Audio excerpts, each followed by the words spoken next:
Just All right, well, welcome. Thanks for coming and organizing this. And just to orient you to the session, and then maybe we can do just some introductions, but just so you know kind of what to expect. Sort of in the first part of this, we're going to talk a little bit about how stress shows up for us, how we just like think about what stress is and the different ways it affects us, and then kind of moving into some ways to try to work with stress, either through kind of maybe trying to address some of the sources of stress or some of the ways, maybe mitigating some of the ways it affects our bodies, our minds. And then in that part of it, we'll have like a guided meditation that will sort of give you a taste of one way to work with the effects of stress. But to start just with introductions, we thought maybe just letting us know your name, pronouns, maybe what your work is at the university, and then maybe just one fact about you or your life that maybe people don't readily know from just knowing you in an academic setting. Hey, Joe. David. Let me suggest that you introduce yourself and so that people will know who you are. Yeah, so I'll start. So I'm Joe Cooper, a psychologist at CPS. He, him, his pronouns. And I've been at Princeton about 10 years working at the counseling center. And yeah, one thing about me, I have a Labrador retriever named Oscar, and this is like the best time of year for him because he loves like being out in the cooler weather and swimming in ponds and rivers, and so I actually really love this time of year with him. It's sort of what he was like born for. Yeah, and my name is David Campbell. I'm a clinical psychologist at the Counseling Center. I've been at Princeton now. This is my 17th year here. One of the things that I enjoy tremendously is gardening. And it's a lot of work, especially in the fall when you have to put the garden to sleep, getting it ready for winter, but I love it. That's awesome. I can go next. I'm Sarah Marie. I'm a 5th year PhD student in the physics department. Pronouns she, her, hers. And something that I enjoy, well, I have 2 cats. Their names are Ziti and Rigatoni, and they are wonderful and have kept me, very, very much in good company during the pandemic lockdown. Also my husband too, but especially the cats.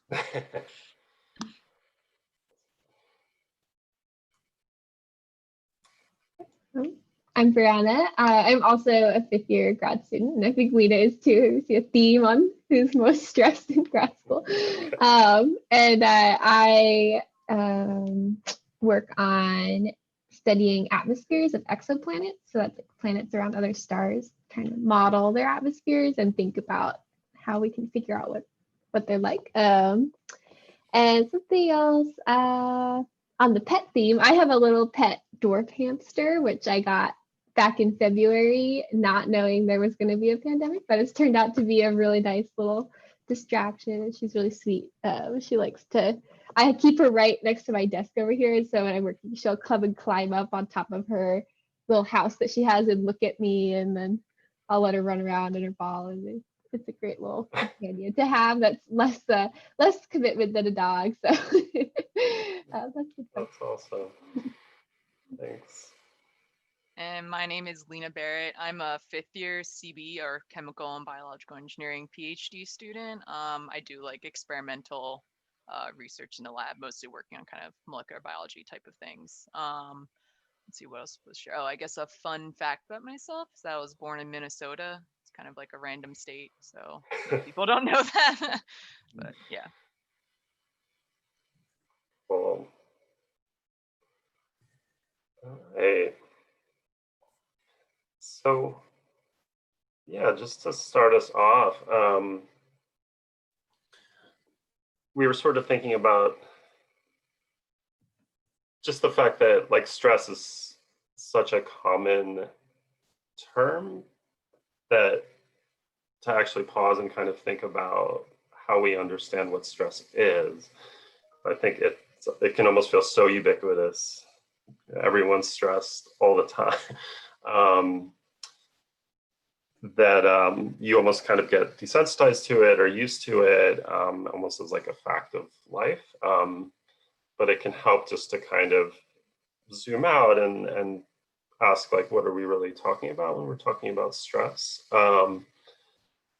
And so one way to think of it is, stress is a full body mind experience related to, when the demands in your life, or the kind of the presses you feel, things to do, or when that's outweighed, or at least you fear it's outweighed by your capacity or the means you have to address those demands. Right? And so when you have a lot of demands, but you also feel like you have a lot of capacity, I mean, that might be a kind of good tension, right? And you might not necessarily call that stress. You might call that feeling like engaged or challenged, or or just kind of working hard. But it's where it kind of tips over when the demands start to outweigh what you feel like you have in terms of being able to address them, that some of the negative effects of stress start to come in. And it's especially true when those demands feel like if we don't meet them, they could threaten our safety or our security or our future.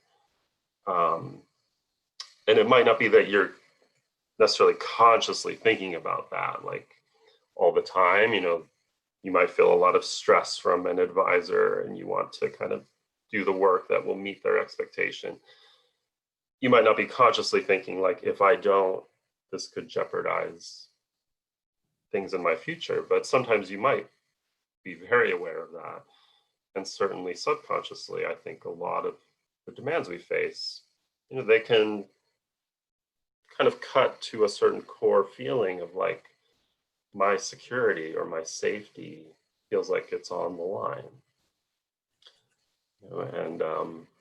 And not knowing if I have the capacity or the means to meet those demands, that can become a very then stressful state of mind. So just to hear a little bit from you, and this might relate to like reasons you wanted to come today. But a first question of like, what's an example in your life of a place where the demands in a certain area feel like they're in a good balance with your capacity or means to meet the demands? And then where's an area of your life where it can feel like the demands are maybe threatening to overwhelm your capacity or means to address them? And so one place where it feels like the balance is even, and one place where it feels like the demands are starting to create that kind of stress experience. And I might take a second. I can jump in here. Yeah, thanks, sir. So I think something that like where the demands start to exceed what I feel like I can do is when there's not really a limit on the demands, or it's not clear what the demands are. So like one thing that's really stressing me out right now is just job applications. And I'm in my final year of my program, and so I'm applying for postdocs and other postgraduate possibilities. And it's not clear to me when I'm done or when I've applied to enough things. So there's always a sense that, oh, maybe I should be doing more. What if I don't get any of these things I've applied for? So that's been a big stress. So it's unclear and sort of unending. Yeah. Do you have a place in your life where the balance is feeling better? I think in general, like research feels more balanced. I think I've gotten into a good rhythm with that. Yeah, that's good.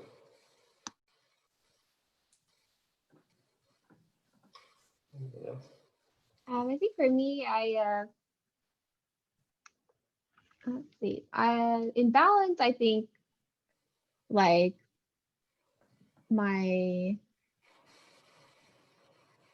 I've gotten into a good rhythm of like, so my family lives far away, like back in Washington State. And so it's been a slight source of stress to like in this time to figure out like, should I travel to see them or not? Like, is that safe? Or putting them at risk, putting myself at risk, and having family members at home who were ill. And so it's like, you don't want to get them sick, but you want to see them if they're going to pass away. And so that was like a source of stress, but it has resolved itself. I think we've all talked it out, come to a good balance of kind of, I call them a lot more than I used to. And well, I would always call them, we FaceTime now a lot more than we used to. Seems to be they used to want to hear from on the phone, and then if you visited in person, that was enough. But now without that visiting in person, we've been doing a lot more phone calls. And it's gotten me to call my extended family more, which has been actually really nice. And so that was like a stressful thing that has morphed into a thing that worked out. I think the stress was kind of this totally gray, like uncertainty of what am I going to regret this decision? Is it going to hurt people? What would hurt people more or less? Because it's like, you don't want to make people think they're not a priority, but there's also a pandemic going on. Right. Yeah.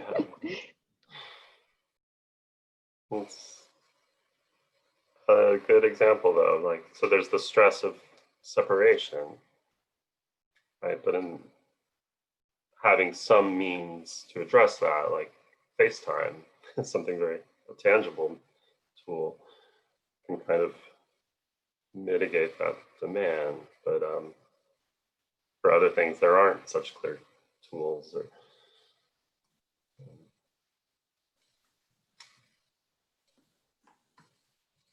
anybody else have an example?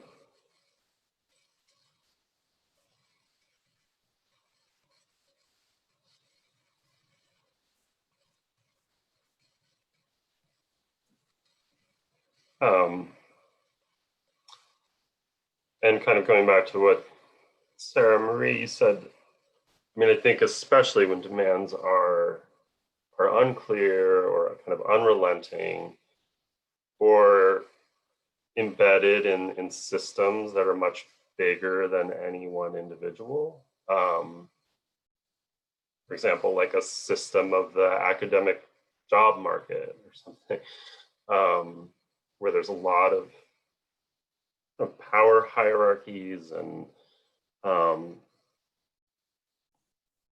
just systemic issues that no one individual can truly address. Those often tend to lead to the kind of overwhelming feelings of stress or burnout.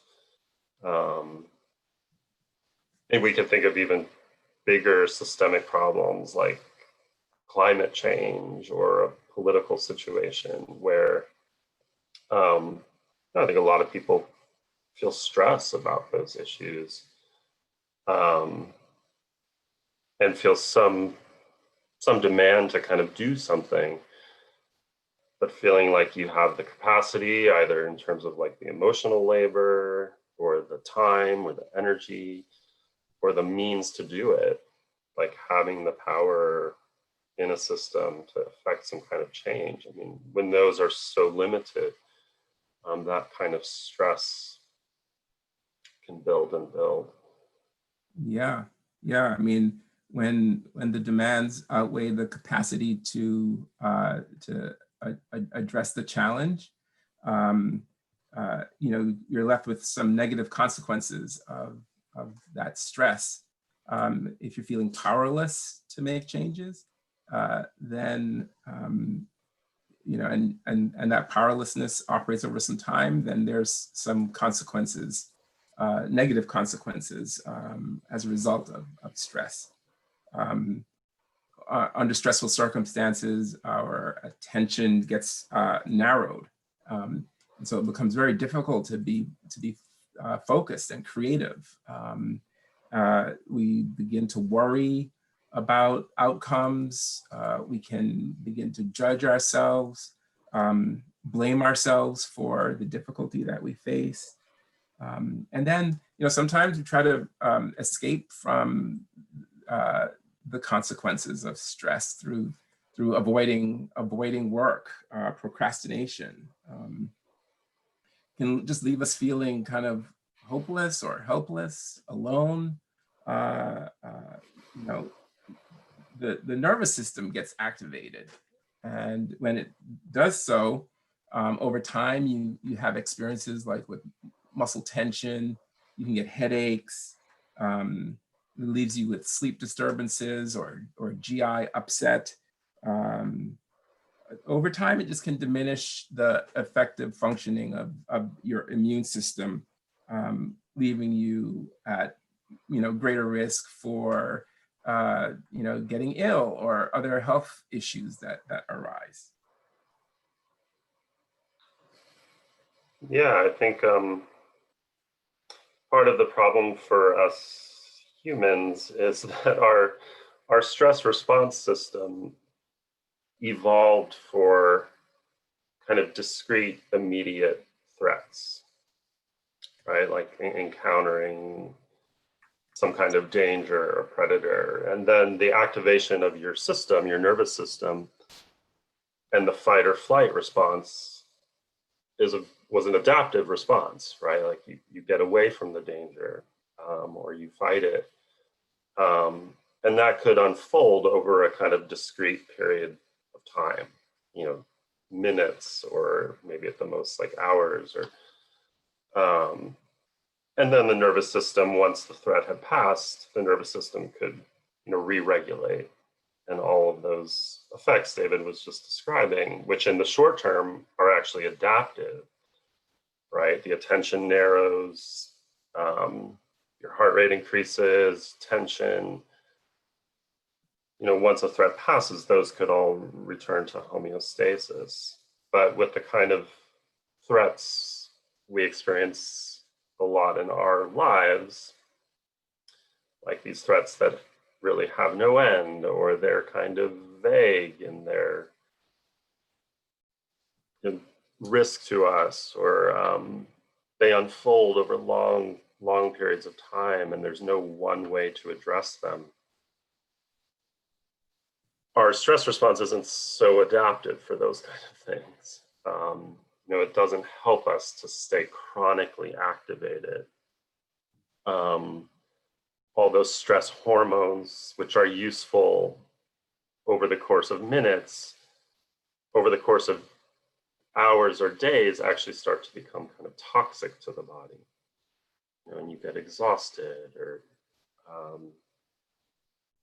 so part of working with stress is like, how do we work with our natural stress response when it's coming up in places where it's not really helping us anymore? And so we'll talk about how to work with the body to work on that fight or flight response. But so in terms of kind of helping ourselves and others around us who we care about, like, deal with stress, I mean, I think the first point we wanted to make was, like, any stress is harder to bear if you feel alone. So it seems very fundamental to human nature that even when a problem can't be solved, we feel and do much better if we're not alone with it. And I think that does speak to that underlying stress response fight or flight system, is other people can represent a kind of safety for us. So even if kind of rationally we know, well, there's not really anything anyone could do to take this stress away, simply knowing that other people understand what we're going through, care about us, maybe offer what care they can do a lot to kind of mitigate stress.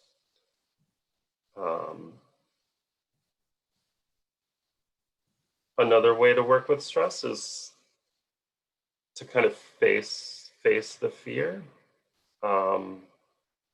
because sometimes our perceptions or our thoughts about the danger, sometimes we can bring some perspective to it that can actually kind of reduce the feeling of threat.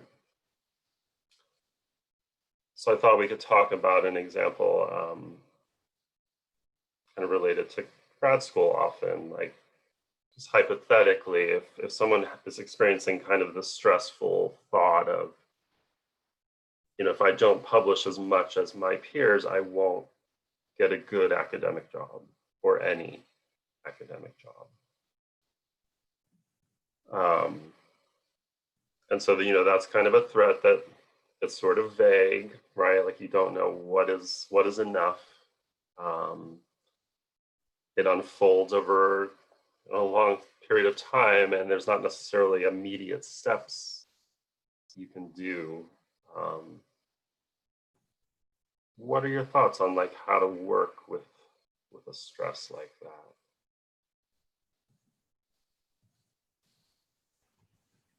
I mean, I know my like mental thought process that I've used to, I mean, it's been 5 years, so I've been having to employ this for a while, is just keeping in mind that being in grad school itself is, like, for me, at least doing astronomy, like a really something I chose to do because I really wanted the opportunity to learn more and do more research. And so, like, enjoying grad school for its own experience and not only as a something to get to the next step. Yeah.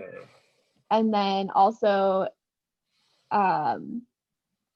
just holding, I don't want to like say like not being ambitious about wanting to get an academic job, but just kind of walking myself through, like, worst case scenario, I don't get an academic job. Is that really so bad? And like, no, there's a lot of other good jobs I could do. And so that's like this balance between, I don't want to like not be motivated to like do my best, but it helps me not stress out because it's not like my world's going to fall apart if that scenario comes to be. And honestly, for your first point of like not being alone, like our department has a great community of people who've like worked really hard to like make sure that everybody has a sense that just because you don't get an academic job doesn't mean you failed and you're not smart, that it's a hard job market and a lot of really smart people don't end up getting academic jobs. And I really appreciate that I think a lot of the postdocs in our department have actually worked really hard to communicate that to us. And it's been great. That's awesome.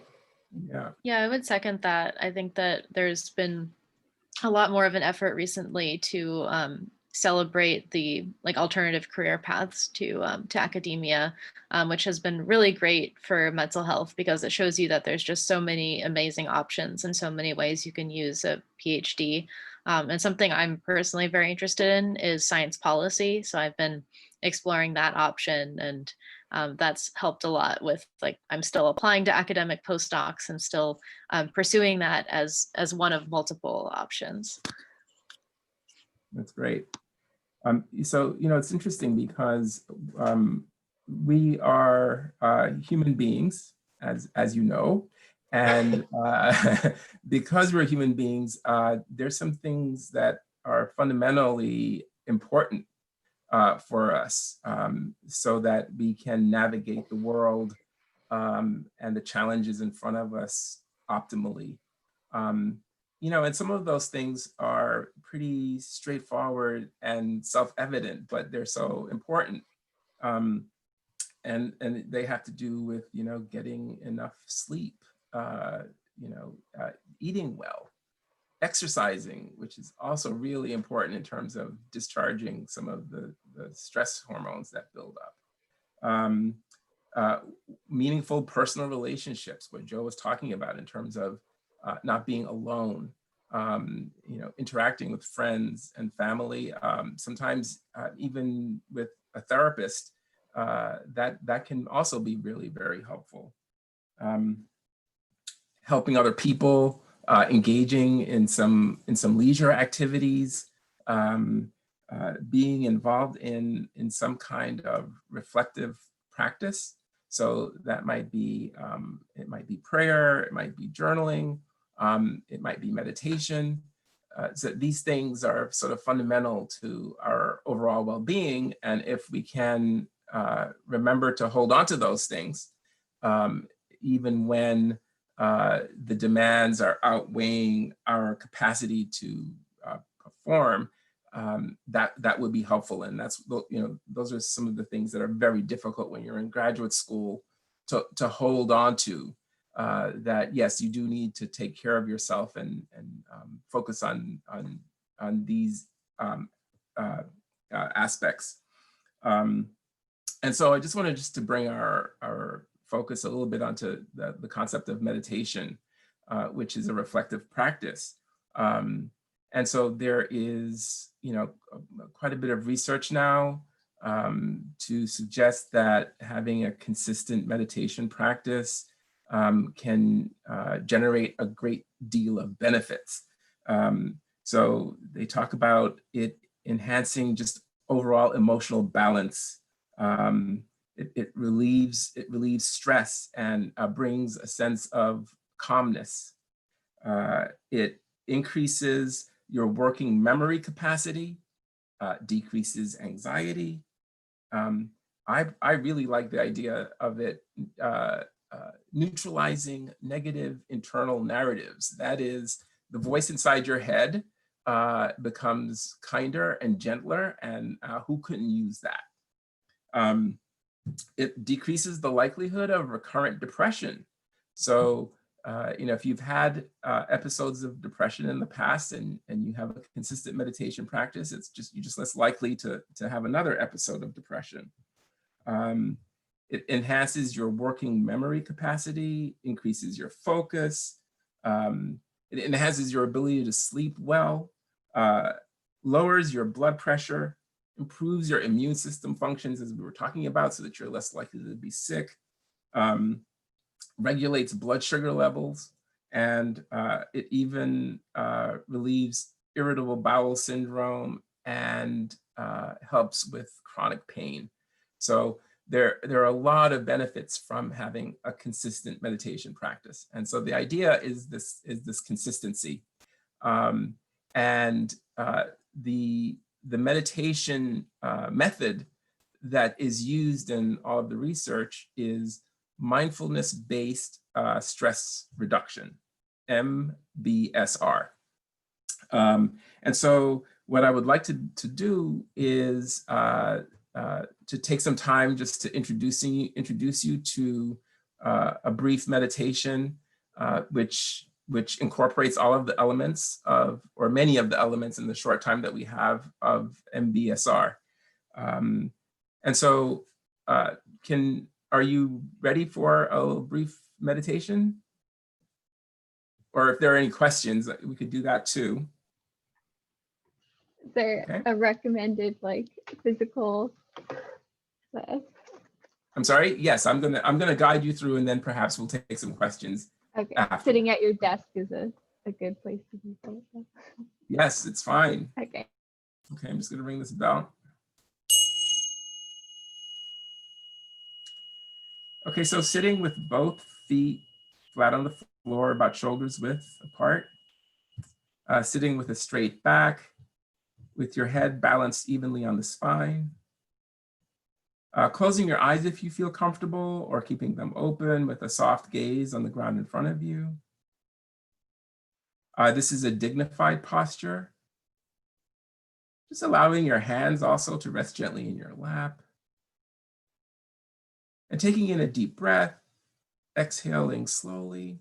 Just begin to become aware of yourself sitting here. Noticing the sensation of your feet resting on the floor, of your thighs in the chair, of your hands in your lap. And another deep breath, exhaling slowly. Just begin to scan your body for any areas of tension. When you notice these areas, just see if you can relax them and let them go. So starting with the forehead, the face and jaw, the neck and shoulders, the back, the arms and hands, the legs, and the feet. And taking in another deep breath, exhaling slowly, just allowing yourself to settle into the chair, feeling the support under you, relaxing, letting go. Our intention over the next few minutes will be a moment-to-moment awareness of breathing. We'll do this practice without any judgment and with full acceptance for whatever might be in the body or in the mind. It's not at all unusual for the mind to wander off, because this is what the mind does. And so it's not a problem. Simply notice that your mind has wandered, and gently, without being hard on yourself, bringing your awareness back to the breath. Breathing in, breathing out. Just noticing the breath.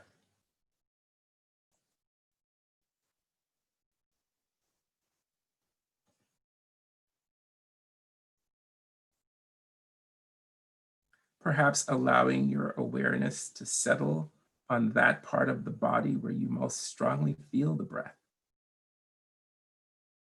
Maybe the belly, the tip of the nostrils, or even the chest. Just allowing your awareness to settle here as you inhale and exhale. Just noticing the breath.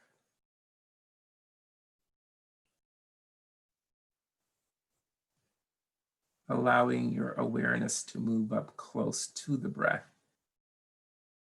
as you ride the ebb and flow of your breathing.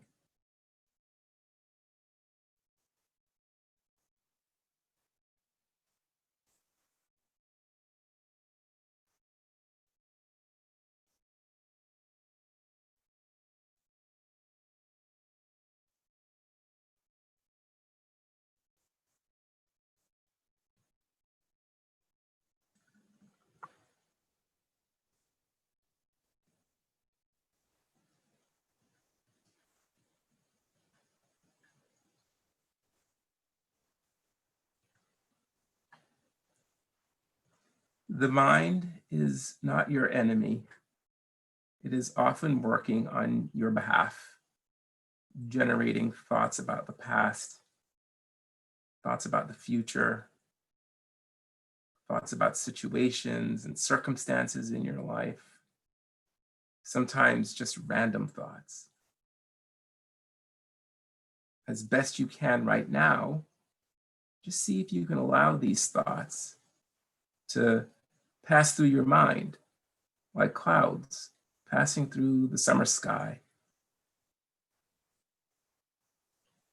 You can always come back to them later if you need to. But for right now, just bringing the awareness back to the breath.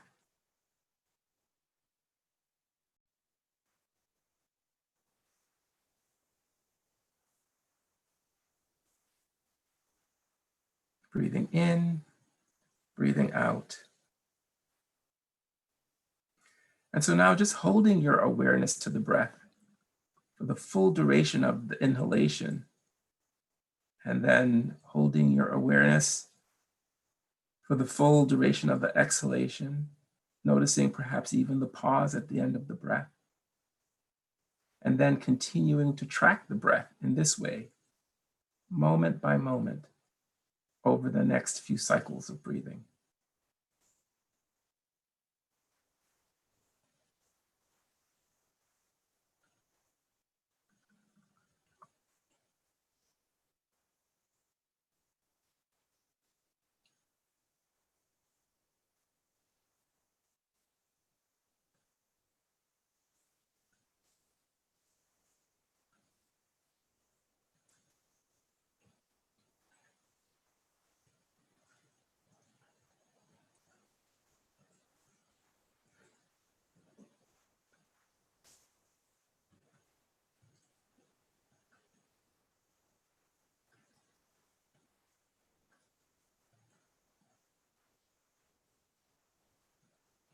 You may want to ask, where am I now?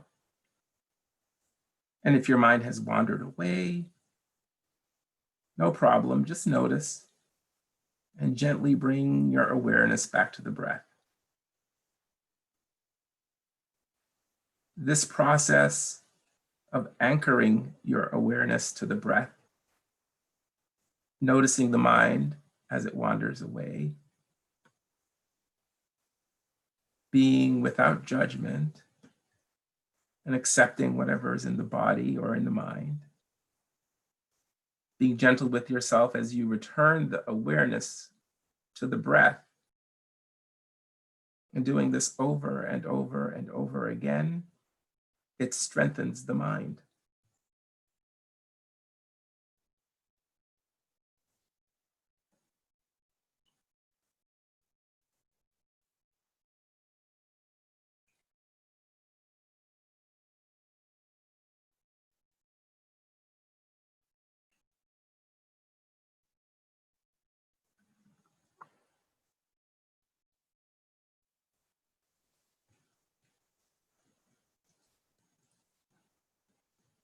As you sit here in stillness, with nowhere to go and nothing to do right now,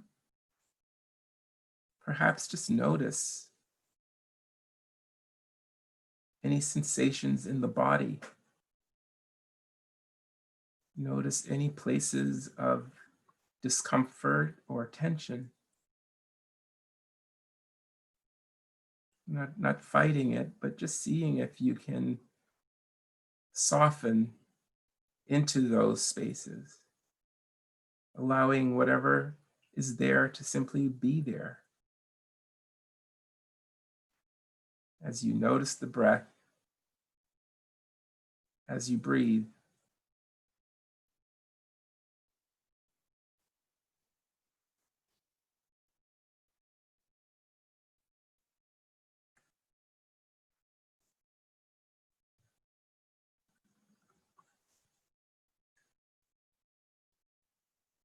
if any tension has returned to the body,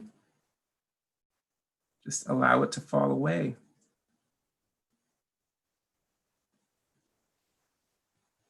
And then return your awareness to the anchor of the breath.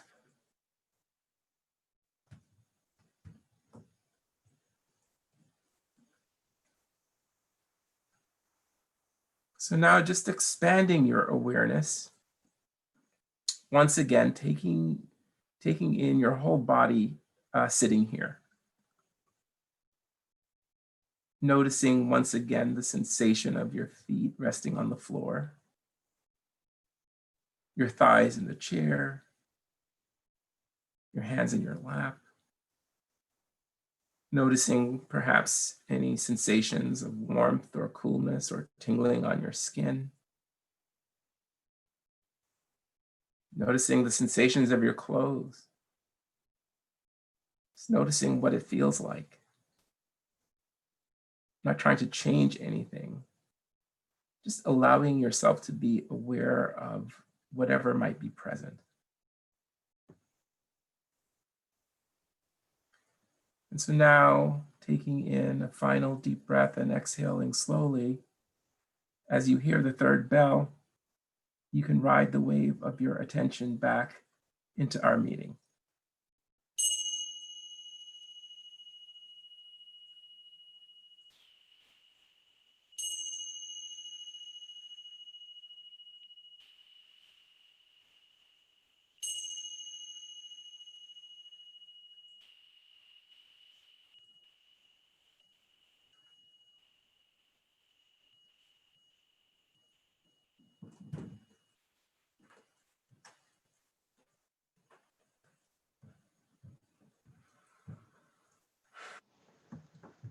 And you could stretch it out if you feel like you need to do that.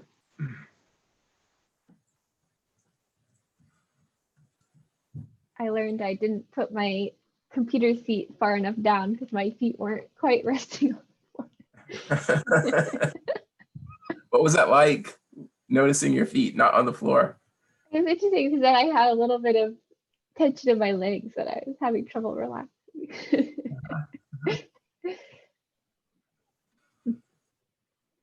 So what was that experience like for you? Thank you for guiding us through this meditation. That was really lovely. Something I always notice with mindfulness meditation, I'm trying to incorporate it more into my daily routine as much as possible. And something that I've noticed about it is that I often realize when I'm meditating just how stressed I am, and that usually I can kind of ignore an underlying kind of white noise buzzing of anxiety and just be over top of that, not paying attention. But then when I meditate, suddenly I can like feel that my heart's beating really fast and like that there's this like tension in my stomach and like discomfort there. And so I think taking stock of that can be helpful, even if I can't, easily dissipate the feeling in the moment, just like knowing it's there. Yeah. Yeah, I mean, it's one of the things that, can happen, especially as you begin your practice. You begin to notice the anxiety that's there. And then you might think that, oh, meditation is making you anxious. But no, it's just making you notice that you're anxious. And if you continue to meditate, then you'll see that the anxiety levels dissipate. And that over time, you'll notice that you're better able to navigate the activation in the body that we read as anxiety. Mm-hmm.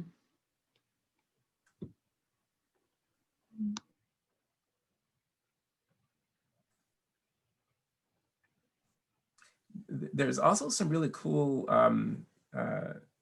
research that has been done to show that a consistent practice actually changes the landscape of your brain. It's neuroplasticity. And they talk about how anything you do in a wakeful state while paying attention actually changes your brain. And how it changes is just that the neurons fire more quickly. They open up more synaptic connections. So the neurons take up more real estate in your brain to help you to do the thing that you're focusing on in a wakeful state while paying attention. And so that is a part of the explanation of why some of the beneficial consequences you get from meditation, arise.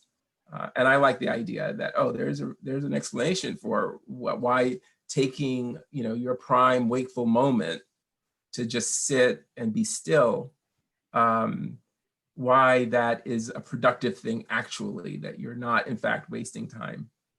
You know, that all of these things really help with helping your brain to function more efficiently, to help you to be more creative, so that the time you spend in meditation, you make up for in terms of just being able to function more effectively. Plus you feel better while doing it. So, you know, there's so many promising potentialities, and it is very challenging to make the commitment to have a daily practice. And yet that really is the ask. You know, these positive results, you know, it's not magic and it doesn't come like easily. It's sort of like working out at the gym. When you work out, then you get results. If you practice meditation, you're likely to get results. Less practice, less results. And this is how it works. Yeah. David, there's oh, I'm sorry. Go ahead. Oh, I guess I was wondering, do you have any favorite like apps or things that would do what you did for us in this meeting, or do you have recommendations of if I like didn't want to use any app but wanted to like set a time? Like, do you set something on your phone, like an alarm, or what do you usually do? Right. So there are a bunch of apps, but you know they're so the thing that I'm going to recommend, if you want to think about meditation as a class, there is a free mindfulness-based stress reduction course, and it's called Palouse, Palouse. The river in Washington. Right. Really? It's called palouse-mindfulness.com. And you'll go there and you'll get a free MBSR course. It's an 8-week course, and these courses are known to run into the thousands and thousands of dollars. But this one is free, and it's an 8-week course that will really take you through step by step in mindfulness and meditation. It's wonderful.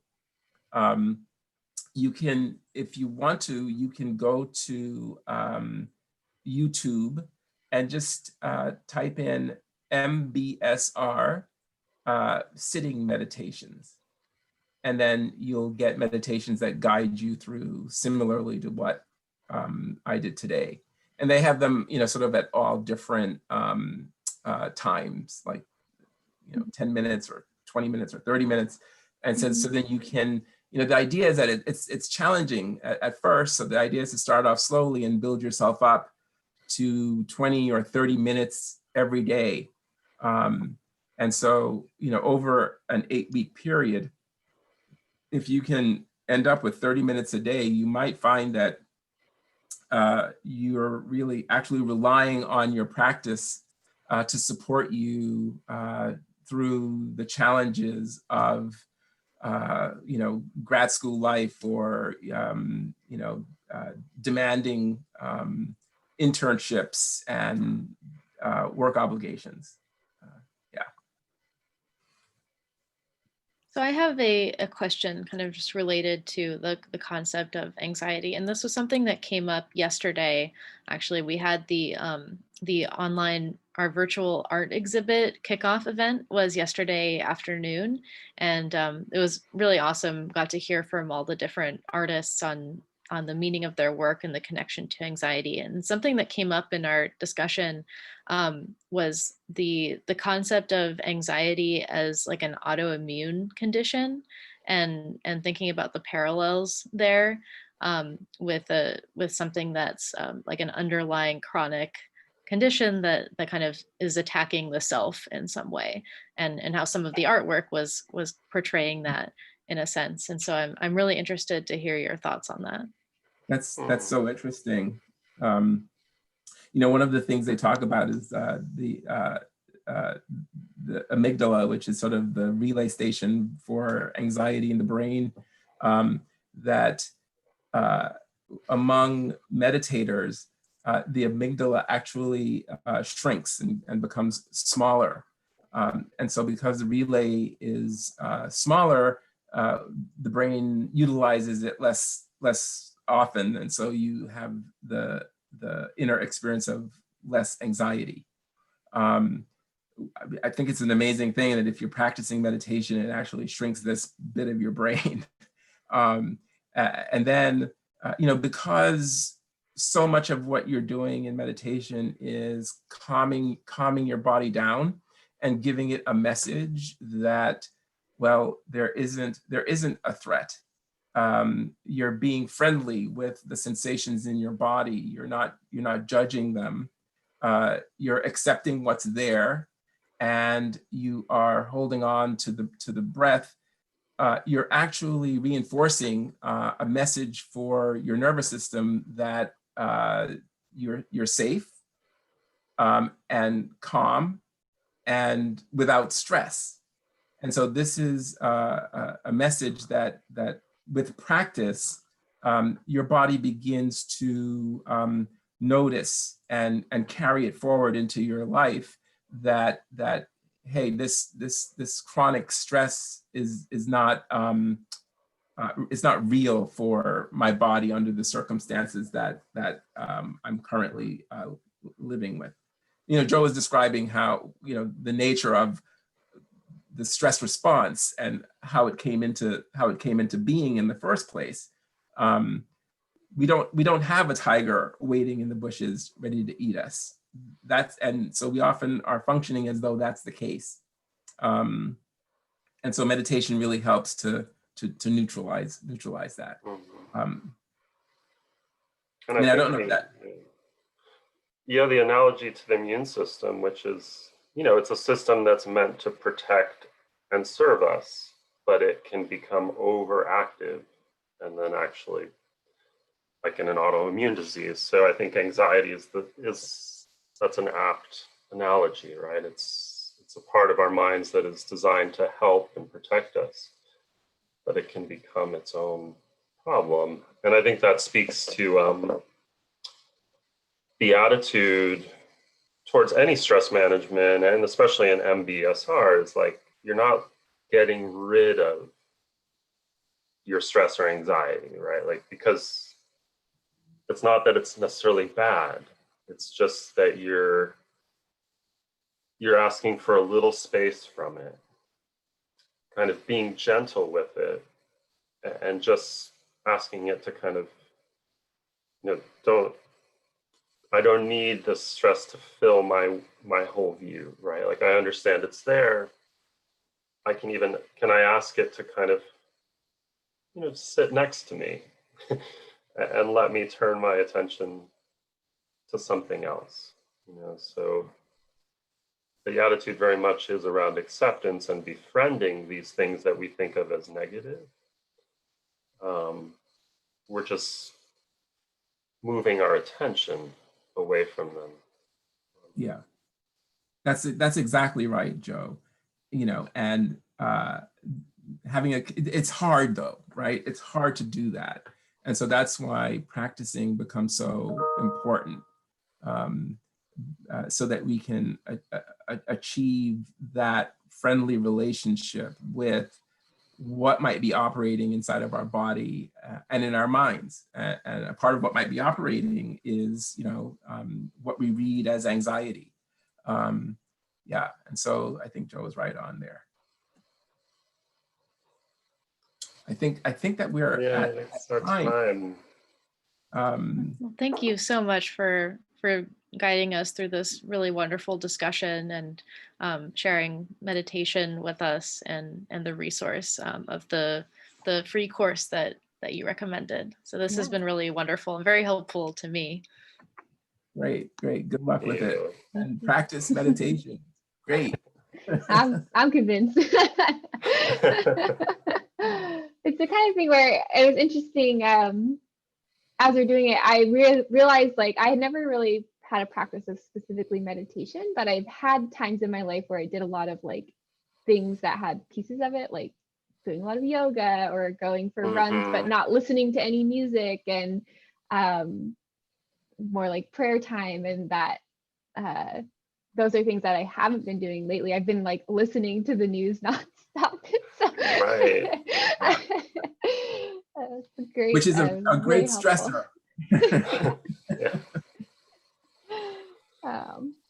Thank you so much. And I'm going to pass these forward to my classmates and friends. Thank you. And of course, we always take any opportunity just to encourage people to visit us at CPS, even just, noticing you're under stress or wanting to just talk about that or learn some other strategies. Like, we always welcome people to come, make an appointment. Yeah, we want to be another resource so you feel less alone, and also give you some tools. So Yes. Thank you so much for having us. Right. Thank you. Take care. Thanks. Bye. Bye. Bye.